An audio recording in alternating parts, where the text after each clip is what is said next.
अच्छा, एक सवाल मैं आपसे करता हूँ, आप यहाँ क्या लेने आए? पढ़ने आ रहे हो? नहीं, आप यहाँ पर पढ़ने के साथ साथ सीखने आ रहे हो। अनुशासन सीखने आ रहे हो, अनुशासन और एक्टिविटी, टीचर से कैसे बोलना है, कैसे समझना है, और ऐसे बड़े मंच पर खड़े होकर कैसे बोलना है, वो सारा क्या आप सिर्फ किताबें नहीं कि उसमें जो किताबों में दिया हुआ है कि भाई जो भी आपकी किताब में हिस्ट्री, ज्योग्राफी, पॉलिटी में और मैथ में, आप लोग मैथ में क्या काम किए? मैथ तो चलो ठीक है, आपको जीवन गुणाभाग सिखाएगी, पर आपका जो जीवन का गणित है वो आप यहाँ पे सीखने आ रहे हो। तो अब आप मुझे बताना कि आप यहाँ पे क्या लेने आ रहे हो? पढ़ने, पढ़ने के साथ साथ सीखने, आवाज आनी, पढ़ने पढ़ने के साथ साथ सीखने भी आ रहे हो।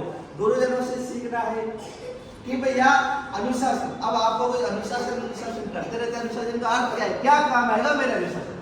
आपके अनुशासन काम आएगा जब आप आज के 5 साल बाद थोड़े से बड़े हो जाओगे, उस समय पर काम आएगा कि सुबह जल्दी उठना है, जागकर अपने काम के लिए जाना है, व्यायाम करना है, हेल्थ बनानी है, टाइम पर खाना खाना है, टाइम पर घर पर आना है, अपने घर वालों को समय देना है, अपने माता पिता को समय देना है। तो ये जो सारी चीजें हैं, ये सारी चीजें हैं अनुशासन में। और अनुशासन कहाँ डेवलप होता है? अनुशासन डेवलप होता है स्कूल में। भारतीय, अभी मैंने चार्ट देखा है यहाँ का स्कूल का, बहुत ही अच्छा यहाँ का अनुशासन है। बहुत सारी चीजें हैं जो कि और स्कूल में बहुत सी नहीं देखने को मिलती, पर आपको मिल रही है। अगर आप उसके बाद में अनुशासन नहीं सीखते हो, अपने टीचर से नहीं सीखते हो, तो फिर क्या होगा? फिर आप अनुशासन की नींव है आपके अनुशासन की, वो कमजोर पड़ जाएगी। अगर एक बार अनुशासन की नींव कमजोर पड़ गई तो फिर आपका जो पेड़ बनेगा, मतलब कि जो जिंदगी का पेड़ बनेगा, बहुत कमजोर बनेगा, बहुत ही ज्यादा कमजोर बनेगा।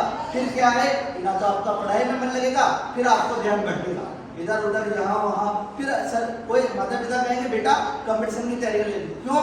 कंपटीशन तैयारी आप नहीं कर पाओगे क्योंकि आपके अनुशासन की जो नींव है, तो टीचरों ने आपको सिखाया, तो माता पिता कह रहे बेटा अनुशासन रहे, टाइम पे स्कूल आ, टाइम पर पढ़, टारगेट पूरे करके आ, आपने उसको सिखाई नहीं। अब आप में से सारे नहीं सक्सेसफुल हो जाओगे, सफलता प्राप्त कर लोगे। अभी तो आपको समझ में भी नहीं आ रहा होगा सफलता क्या है, ये सारा पेपर अनुशासन तो समझ में आ रहा है ना कि टीचर अनुशासन कर रहे हैं, अनुशासन बोल रहे हैं, पर मैं अनुशासन सीख ही नहीं रहा हूँ। क्यों नहीं सीख रहा हूँ? क्यों नहीं सीख रही हूँ? क्योंकि मुझे इसका अर्थ नहीं मालूम है कि अनुशासन का अर्थ आज के 5 साल बाद समझ में आएगा, जब सब कुछ अस्त व्यस्त हो जाएगा। तो लगेगा कि यार सुबह उठा भी नहीं जा रहा है, टाइम पे पढ़ा भी नहीं जा रहा है, ध्यान भी बहुत भटक रहा है। फिर समझ में आएगा यार वो टीचर सही बोलते थे, काश इस समय पर अनुशासन सीख लेता, मतलब कि जो नींव है अनुशासन की उसको मजबूत कर लेता, तो फिर आज मुझे इतनी दिक्कत नहीं आती। अगर आज दिक्कत नहीं आती तो फिर मैं भी कुछ बड़ा कर पाता। अच्छा, आप में से कौन कौन है जो माता पिता का नाम रोशन करना चाहते हैं? इतना ही करना चाहते, सारे नहीं करना चाहते क्या? सारे करना चाहते हो ना? तो जो अगर माता पिता का नाम रोशन करना है, उसमें जो सबसे बड़ी चीज है वो है आपका अनुशासन। बस इतने से ही है ना, है? थोड़ा और ऊपर उठा लो, थोड़ा ऊपर हाथ उठाओ, अब बताओ। और अब आप भी साथ में बात करना चाहिए कि मैं हूँ तो माता पिता का नाम रोशन करना चाहते हैं। हाँ, तो आप में कौन कौन माता पिता का नाम रोशन करना चाहते हैं? आवाज है, कौन कौन माता पिता का नाम रोशन करना है? पहले तो गुरुजनों का जो अनुशासन है, इस अनुशासन से हमें शिक्षा लेनी पड़ेगी, उस अनुशासन से सीखना पड़ेगा कि गुरु जी जो बोल रहे हैं अनुशासन। फिर दूसरी चीज आती है, फिर दूसरी चीज क्या आती है? मैडम या सर क्या बोलते होंगे, घर पे जाओ और होमवर्क पूरा करके आओ। आप जो तुम्हें डेली का होमवर्क दे रहे हैं, काम दे रहे हैं, पढ़ाई दे रहे हैं, क्यों? ये होमवर्क जो दे रहे हैं ये इसलिए दे रहे हैं कि मान लो आपको कभी कोई काम करना पड़ा तो वो बर्डन आप पे ना आए, आप उस चीज से जो नींव है माइंड में बैठ जाए, काम तो करना पड़ेगा, बिना काम के तो ना तो घर चलेगा ना परिवार पलेगा, ना तो घर चलेगा ना परिवार पलेगा, तो घर भी नहीं चलेगा, परिवार भी नहीं पलेगा, तो जिंदगी आगे कैसे बढ़ेगी? तो जो बर्डन है आज होमवर्क का, जो जिंदगी का बर्डन है, वो यहीं से डेवलप हो रहा है। हम पहले LKG में आते हैं, तो हम शुरुआत में जब आते हैं तो बच्चों को भी क्या सिखाया जा रहा होगा? गोले लगाना, डंडे खींचना। तो हमारी शुरुआत कहाँ से होती है?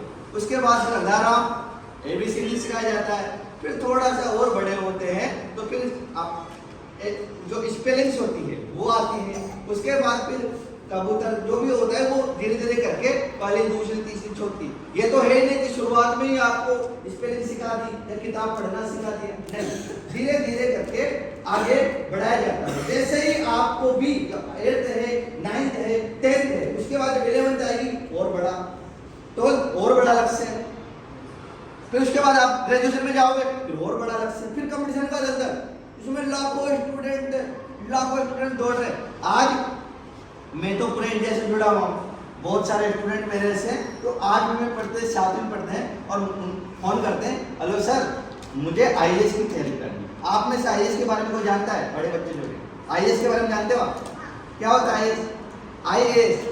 मैडम इनको क्या है ना, एक चीज और है कि इनका क्या है ना, फील्ड देखो आप, ये बच्चा पेंटिंग में है, उसको क्या करो कि पेंटिंग के बारे में बताओ, उसको नॉलेज दो, उसकी वीडियो बताओ कि यार इस पे देखो ताकि वो पेंटिंग बनाए। कोई आर्ट में, कोई क्राफ्ट में है और किसी को बनना है डॉक्टर, तो ना आप क्या ऐसे एक बच्चे को देख सकते हो। उससे क्या होगा कि ना अपने स्कूल से ना एक ऐसा माहौल क्रिएट होगा भविष्य में, कोई डॉक्टर बन के निकला है तो 5 साल बाद जब वो स्कूल में आएगा ना तो वो अकेला नहीं आएगा, वो 100 बच्चों को भी लेकर आएगा और साथ में ये भी कहेगा भैया माँ भारतीय स्कूल था उसमें मैडम ने मुझे लक्ष्य ट्रीट किया और उन्हीं के बदौलत में यहाँ, तो वो जिंदगी भर फिर इस चीज को याद रखेगा कि भाई मैडम ने या सर ने मुझे उस स्कूल में उस चीज के लिए प्रेरित किया और मैं यहाँ हूँ।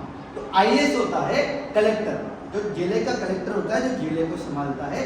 IAS उसे हम बोलते हैं इंडियन एडमिनिस्ट्रेटिव सर्विस, जो हमारे प्रशासन को देखता है। और IPS होता है जिले का सबसे बड़ा पुलिस अधीक्षक, इंडियन पुलिस सर्विस। और IFS होता है इंडियन फॉरेन सर्विस, जो कि यहाँ से कोई राजदूत विदेशों में जाता है वो।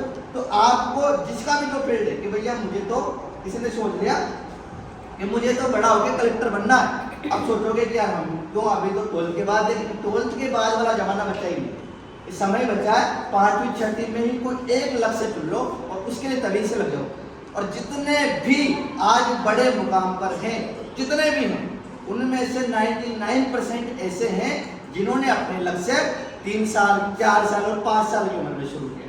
अब जब स्कूल में, समाज में चीज बताई नहीं जा रही है यार 4 साल का बच्चा, 5 साल का बच्चा कैसे बड़े सपने देखे, तो बड़े सपना दिखाया नहीं जा रहा है और वो देश पिछड़ रहा है।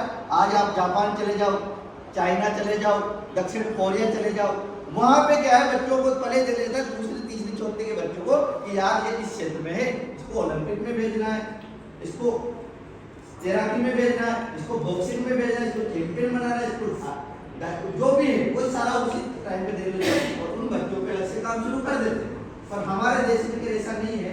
और अगर मैं कभी इस क्षेत्र में थोड़ा ऊपर जाता हूँ, मैं इसके लिए आवाज उठाऊंगा तो बच्चों को अलग से यहीं पर अगर शिक्षा दे दी जाए कि यहीं से एक नींव मजबूत हो जाए, तो फिर बच्चा देश के लिए वो उतने गोल्ड लेकर आ जाए जितने भी 10 साल में भी नहीं आ रहे हैं। तो वो सारा इसमें है। अगर किसी को किताब लेनी तो सर से संपर्क कर सकता है कि सर मुझे किताब चाहिए। इसमें स्कूल लाइफ का सफर है, कॉलेज लाइफ का सफर है, स्कूल का भी सफर है। मैंने लिखा है स्कूल लाइफ के में सफर के महीने, तो 128 पेज पर आपको मिलेगा। ये जब आप देखोगे स्कूल लाइफ में क्या सफर के महीने, उसमें बहुत सारी चीजें लिखी हुई है। देखो 3 तरह के स्टूडेंट होते हैं, आप में भी 3 तरह के होंगे। एक बार जो बिल्कुल नहीं पढ़ते, आप में से जो बिल्कुल नहीं पढ़ रहे होंगे। दूसरे वह होते हैं जो आनंद के साथ सीखते हुए पढ़ते हैं।